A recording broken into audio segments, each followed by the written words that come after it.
Bayan tayo ng Diyos, hinirang tayo ng Diyos, pag-aari niya tayo. Kaya ang sabi sa atin ng Biblia, dapat yung mga tunay na hinirang ng ating Panginoong Diyos, ang sinusunod lamang daw ay sino, mga kapatid? Ang Diyos lamang. Ang Diyos lang. Kaya kinakailangan yung mga kalooban ng Diyos na ating tinatanggap, kinakailangan nasusunod natin yun. Ano raw ang hinahanap ng Diyos sa atin, mga kapatid? Makitaan niya tayo na dapat maging ano raw?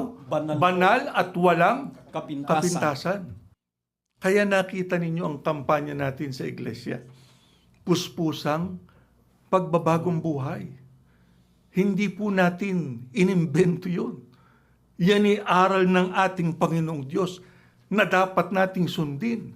Hinahanap talaga ng ating Panginoong Diyos sa mga tunay na hinirang niya na tayo ay maging banal at walang kapintasan sa kanyang harapan.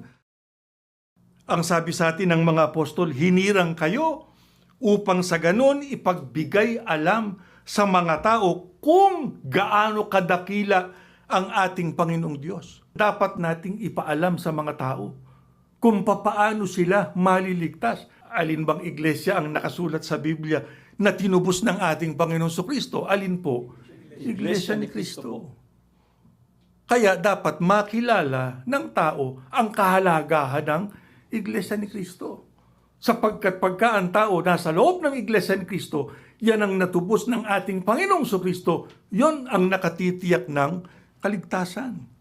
Kaya sana tuloy-tuloy yung ating pagpapalaganap para marami pang mga taong matawag sa tunay na relihiyon, malaman nila yung katotohanan para sa kanilang ikaliligtas. Tandaan ninyo, sagutin yan nating mga Iglesia ni Kristo para natin mapatunayan sa ating Panginoong Diyos. Tunay nga tayo na hinirang at tinawag niya at nasa loob ng kanyang tunay na bayan.